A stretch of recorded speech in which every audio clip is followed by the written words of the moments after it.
ഞങ്ങൾ വിചാരിച്ച പോലെ 5 ടിബറ്റൻസ് എന്ന പെയിന്റിംഗ് ഇവിടുത്തെ ഒരു മൊണാസ്ട്രിയിലും ഇല്ല. ഓ അവനെ നമ്മളോട് ഒന്നും പ്രത്യേകിച്ച് കാര്യമൊന്നുമില്ല. ഞങ്ങൾക്ക് പോയിട്ട് തിരക്കണ്ടോ? ഞാൻ പാക്ക് ചെയ്തിട്ടല്ല. പെട്ടെന്ന് പെട്ടിയെടുക്കും.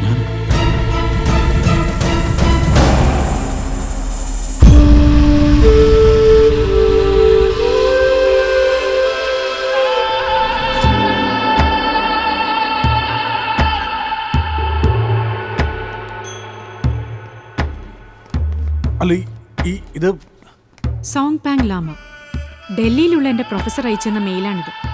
ഈ ലാമയുടെ കയ്യിലായിരുന്നു 5 ടിബറ്റൻസ് എന്ന പെയിന്റിംഗ് അവസാനമായി എത്തപ്പെട്ടത്.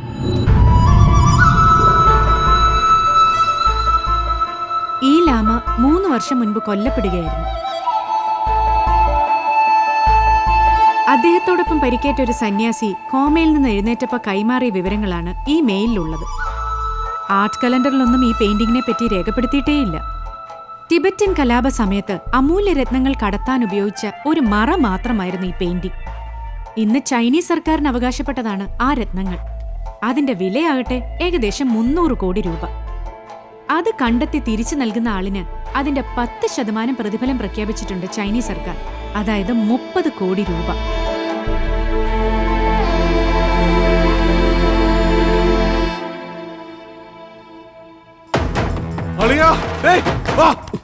എന്താടാ പറയണ?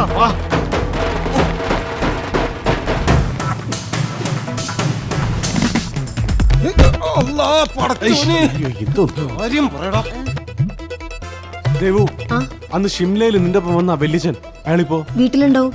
അച്ഛൻ മരിച്ച പിന്നെ ഞങ്ങള് കാശ് ചോദിക്കുന്ന വിചാരിച്ചിട്ട് വിളിക്കാറൊന്നുമില്ല. എവിടെ അയാളുടെ വീട്? കൂട്ടുപുഴ. കൂട്ടുപുഴ എന്ന് പറയുമ്പോ ഇവിടുന്ന് ഒരു 50 കിലോമീറ്റർ ഉണ്ടാവും. ഇട കാര്യം എന്താ? ഞാൻ പറയാം, വാ വാ. എന്താടാ കാര്യം? പറയാം വാ. കാര്യം എന്താ? പറയാം വാ. പറയാം. ആരുല്ലേ? എങ്ങനെയോ അവന്മാരെ കണ്ടുപിടിച്ചേ പറ്റൂ. ആ നമ്പർ തന്നെ അവന്റെ ജീപ്പ് കണ്ണിപ്പെടുന്നതിന് മുമ്പ് വാ. എടാ, ആ നമ്പ്യാരന്മാർ അവിടെ നിൽക്കുമ്പോ നമ്മൾ എങ്ങനെ ആ ജീപ്പ് എടുക്കും? അല്ല, എന്റെ വണ്ടി പോവാ. ആ വണ്ടിയില്ല. പോണ്ടേ? വാ. വാ.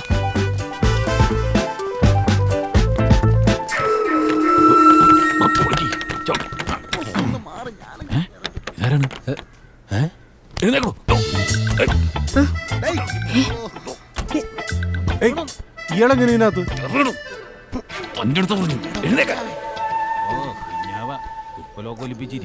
മൊയ്തീനിക്ക, എന്താ മോളെ? പുറത്ത് ഭയങ്കര വെയിലിന്റെ ചൂട്, ക്ഷീണം തോന്നിയപ്പോ കുറച്ചു നേരം ഇതിനകത്ത് കയറി ഇരിക്കാന്ന് വിചാരിച്ചു. പിന്നീട് ഡോറ് തുറക്കാൻ നോക്കിയിട്ട് ഇത് തുറക്കണമില്ല, അതുകൊണ്ട് മയങ്ങിപ്പോയി. സോറി മോളെ. അയ്യോ വേണ്ട. ഇറങ്ങിക്കോളാം. ഇവിടെ ഒരു തുണി കിടക്കുന്നു. അറിയിട്ട് വെച്ചു മൂക്കിലെ രോമം കരിഞ്ഞു. ആ വെറുതെ അല്ല, ഈ ചീഞ്ഞ പുതപ്പ് ആരാണ്? അയാളുടെ ആയിരിക്കും. കഞ്ചാവേ, തന്റെ പുഴുത്ത് നാറി സാധനം എടുത്തോണ്ട് പോണോ? ചവിട്ടിപ്പോ ചവിട്ടിപ്പോ. ചവിട്ടി പോവാനത് സൈക്കിളല്ല, കാറാ. കാറ്. ആളവണ്ടി ഇരിക്കുന്ന സുഖവും ഹെലികോപ്റ്ററിന്റെ ഒച്ച. ഒന്ന് മിണ്ടാണ്ടിരിക്കോ? ഞാൻ സംസാരിക്കുന്നതൊന്നും അല്ല, അത് എഞ്ചിന്റെ ശബ്ദമാണ്.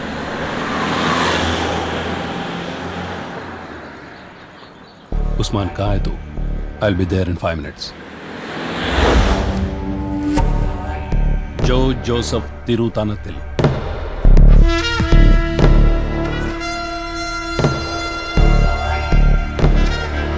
हमें इस आदमी को ढूंढना होगा. जिस पेंटिंग का हमें तलाश है वो इसके पास है. ये साला हमारा भी बाप निकला. इसने लामास को धोखा दिया और शिमला में जाके पेंटिंग को चुरा लिया. साला उनका ट्रैवल एजेंट बना हुआ था. मैंने पता किया, इसका घर वायनाड में है. तो फिर हमें वायनाड निकलना चाहिए.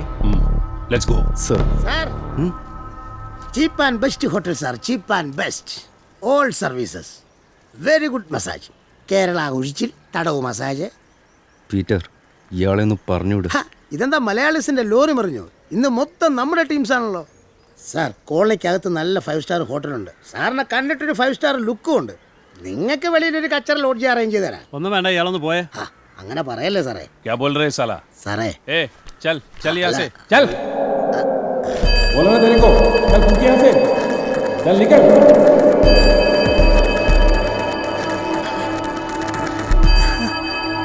ഈ ഫോട്ടോയിൽ കാണുന്ന സാറിന്റെ ഫ്രണ്ട്സ് ആണോ സാറേ? സാറ്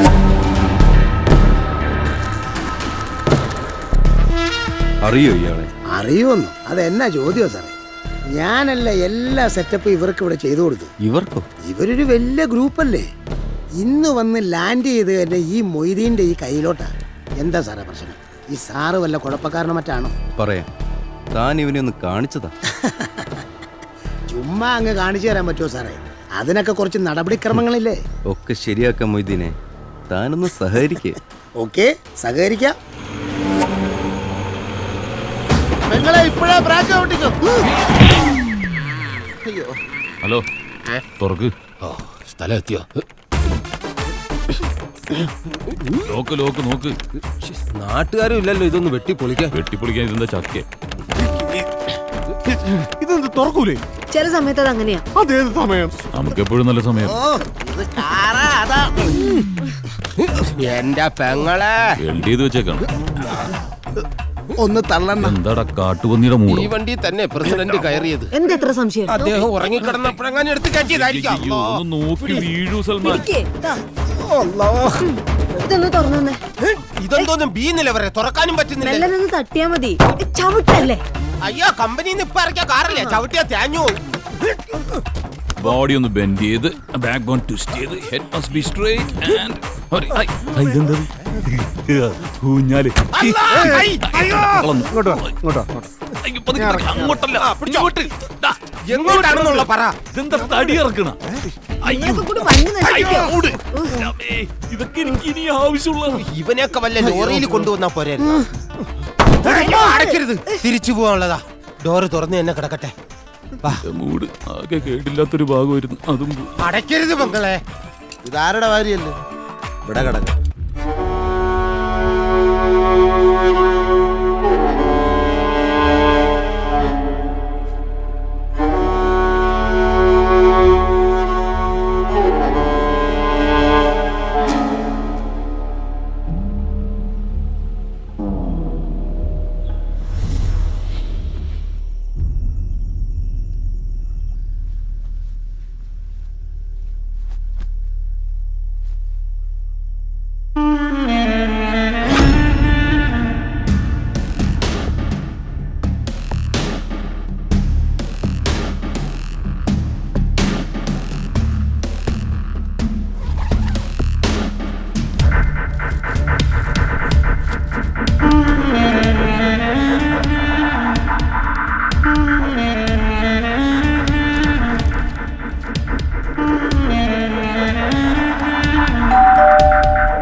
എന്താ എന്താ ഈ നേരത്ത്?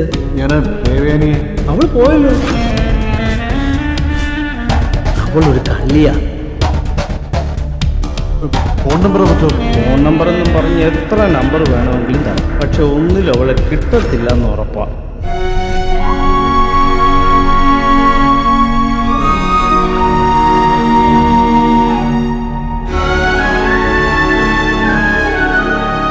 മോളെ, നിന്നോട് ചെയ്ത തെറ്റ്, ആ ബാഗിനുള്ളിൽ കണ്ട നോട്ടുകെട്ടുകളോട് തോന്നിയ മോഹം, അതാണ് എന്നെ ഈ നിലയിലെത്തിച്ചത്.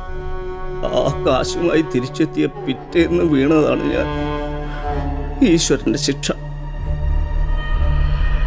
അത് തിരിച്ചു ചോദിക്കാനാണ് സാറ് വന്നതെങ്കിൽ ഇവിടെ ഇപ്പോ. അയ്യോ, ഞങ്ങൾക്കതൊന്നും വേണ്ട.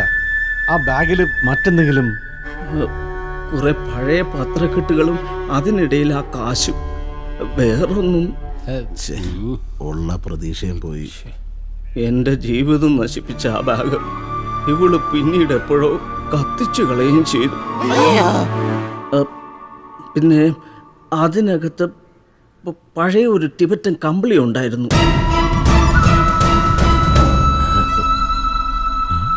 മൈസൂരിൽ നിന്ന് സിദ്ധവൈദ്യൻ്റെ മരുന്ന് വാങ്ങിച്ചുകൊണ്ട് വന്ന നമ്മുടെ കഞ്ചാവ് മൊയ്തീന് കാശ് കൊടുക്കാൻ പറ്റാഞ്ഞപ്പോൾ അവൻ അത് എടുത്തോണ്ട് പോയി. പിന്നെ അതും ചുറ്റി അവൻ്റെ നടപ്പ്. മൊയ്തീനക്ക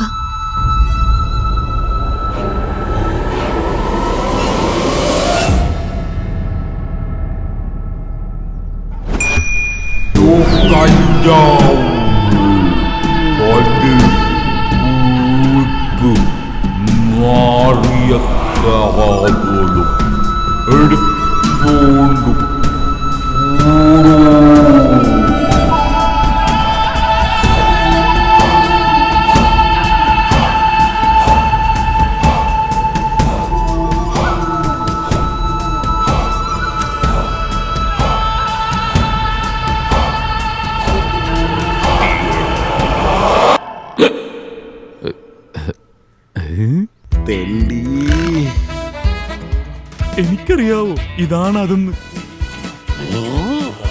കടിക്കരുത്. ശരി സർ, താങ്ക്സ്. തൃപ്തിയായല്ലോ. വാ വാ വാ. ഞങ്ങൾ പോയിട്ട് അയ്യോ, ബാക്ക് ബോൺ.